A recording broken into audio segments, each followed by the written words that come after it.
देखो, अब हमारा जो अपना एक डायग्राम होता है, उस डायग्राम की तरफ आपका ध्यान इंगित करना चाहूंगा। देखिए, इसमें आप देखो, होम रूल आंदोलन, क्रांतिकारी राष्ट्रवाद की प्रगति, युवा वर्ग में जागृति, किसानों में जागृति, यह है राष्ट्रवाद की प्रगति। अब ध्यान रखना, हम स्वतंत्रता और विभाजन की तरफ बढ़ रहे हैं। हम 1919 तक पहुंचे, हमें पहुंचना है 1947 तक। एक धारा हमारी राष्ट्रवाद की आएगी और दूसरी धारा हमारी संप्रदायवाद की आएगी।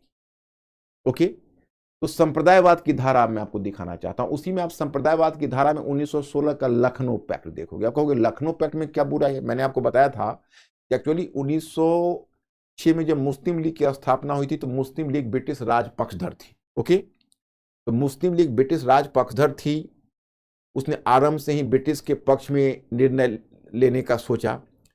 लेकिन 1910 के बाद मैंने आपको बताया था पिछले क्लास में, याद होगा, कि धीरे धीरे मुस्लिम लीग पर जो राष्ट्रवादी रुझान वाले नेता थे उनका प्रभाव बढ़ने लगा। और जब राष्ट्रवादी रुझान वाले नेताओं का प्रभाव बढ़ने लगा, इसमें मोहम्मद अली, शौकत अली, हाकिम अजमल खान, हसन इमाम, जाफर अली खान, मौलाना अबुल कलाम आज़ाद, इन सब का प्रभाव बढ़ने लगा। तो इसका परिणाम हुआ कि 1913 में मुस्लिम लीग ने भी स्वराज्य अथवा स्वशासन के लक्ष्य को अपना लिया। कांग्रेस ने उसको 1906 में ही अपना लिया था। जब मुस्लिम लीग ने स्वराज्य के लक्ष्य को अपना लिया तो अब उद्देश्य के स्तर पर मुस्लिम लीग कांग्रेस के निकट आ गई। तो जब मुस्लिम लीग कांग्रेस के निकट आई उद्देश्य के स्तर पर, तो इसका सीधा सा परिणाम हुआ कि दोनों के बीच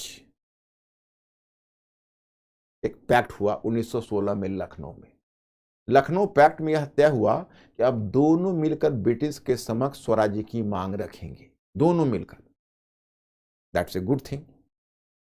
लेकिन बदले में कांग्रेस को एक बहुत बड़ा त्याग करना पड़ा। आप लोगों की निगाह पर है वो त्याग क्या है? मेरे स्टूडेंट्स की निगाह पर है कि 1916 के लखनऊ पैक्ट का बुरा पक्ष क्या था। अंकुर, जरा सा मेरे स्टूडेंट्स से पूछो, ये लोग तो ब्रिलियंट लोग हैं, इन लोगों को पता है कि 1916 के लखनऊ पैक्ट में कांग्रेस से क्या गलती हुई? पूछ के बताओ, कोई बता पा रहे हैं कि नहीं? हाँ, तो मेरे स्टूडेंट लोग क्या बोलते हैं? अब क्या आ गया? पृथक निर्वाचन। मेंटली अलर्ट हो जाओ तुम लोग, मेरी बात सुनो।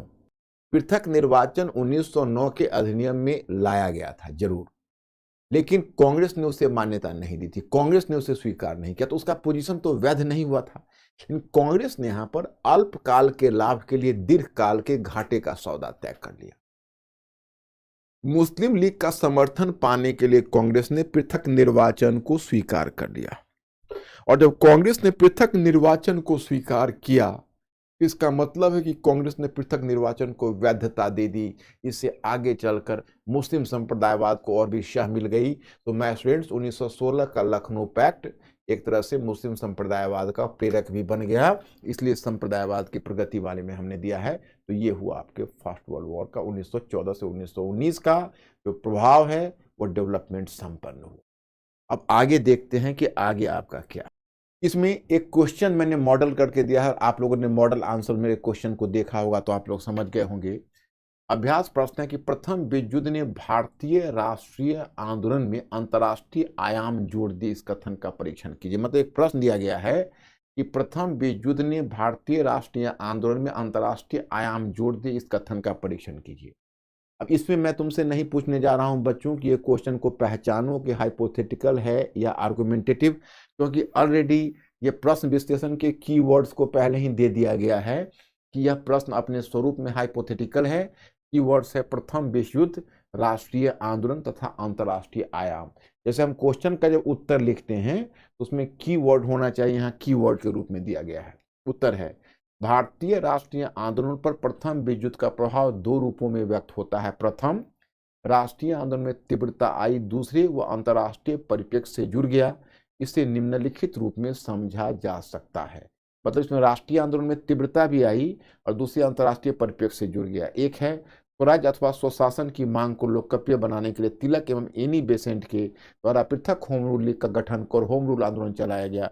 होम रूल शब्द आयरलैंड से लिया गया था, तो यह आयरिश स्वशासन के विचार से प्रभावित था। यह अंतर्राष्ट्रीय आयाम है क्योंकि आयरलैंड से लिया गया, आयरिश स्वशासन के विचार से। आयाम का मतलब होता है, क्या कहोगे, डायमेंशन। अंग्रेजी में उसको डायमेंशन कहते हैं। डायमेंशन से काम चल जाएगा अंकुर। पक्ष, पक्ष इस पक्ष को। दूसरा, उसी प्रकार भारत एवं भारत से बाहर युवाओं द्वारा क्रांतिकारी राष्ट्रवादी घटनाओं को अंजाम दिया गया। इनमें सबसे महत्वपूर्ण भूमिका गदर आंदोलन ने निभाई।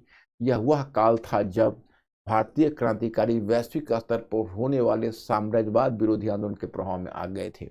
एक अंतर्राष्ट्रीय आयाम गदर आंदोलन के रूप में अंतर्राष्ट्रीय परिप्रेक्ष्य देख रहे हो। नेक्स्ट वन, युद्ध। हाँ, युद्ध के बाद गांधी जी द्वारा रॉलेट सत्याग्रह आंदोलन का संचालन किया गया। रॉलेट सत्याग्रह आंदोलन भी कहीं न कहीं वैश्विक स्तर पर होने वाले साम्राज्यवाद विरोधी आंदोलन से प्रेरित था। तो जो रॉलेट सत्याग्रह आंदोलन वो भी कहीं न कहीं वैश्विक स्तर पर होने वाले साम्राज्यवाद विरोधी आंदोलन से प्रेरित था। अंत में प्रथम विश्व युद्ध के मध्य ऑटोमन खलीफा का मुद्दा उभरा, जो आगे खिलाफत आंदोलन का आधार बना। ये फर्स्ट वर्ल्ड वॉर के समय ही ऑटोमन खलीफा का मुद्दा उभरेगा। मैं बताऊंगा ऑटोमन खलीफा क्या है, ये मैं आपको असहयोग आंदोलन से पहले फर्स्ट वर्ल्ड वॉर का परिप्रेक्ष्य बताऊंगा कि कैसे ऑटोमन खलीफा का मुद्दा अंत में खिलाफत का मुद्दा बन गया। इसकी कहानी बतानी पड़ेगी। नेक्स्ट वन, इसके अतिरिक्त विदेशी मोर्चे से लौटते हुए सैनिक किसानों के बीच में जागृति ला रहे थे, अतः इस काल में अनेक किसान सभाएं गठित हो रही थी। इस प्रकार प्रथम विश्व युद्ध ने भारतीय राष्ट्रीय आंदोलन में अंतर्राष्ट्रीय आयाम जोड़ा। यही है 4-5 मुद्दे। जब क्वेश्चन आंसर जो होता है, जैसे जैसे तुम्हारी अंडरस्टैंडिंग बनेगी वैसे ही वैसे क्वेश्चन आंसर तुम्हारा और भी कंफर्टेबल होता जाएगा। अब देखिए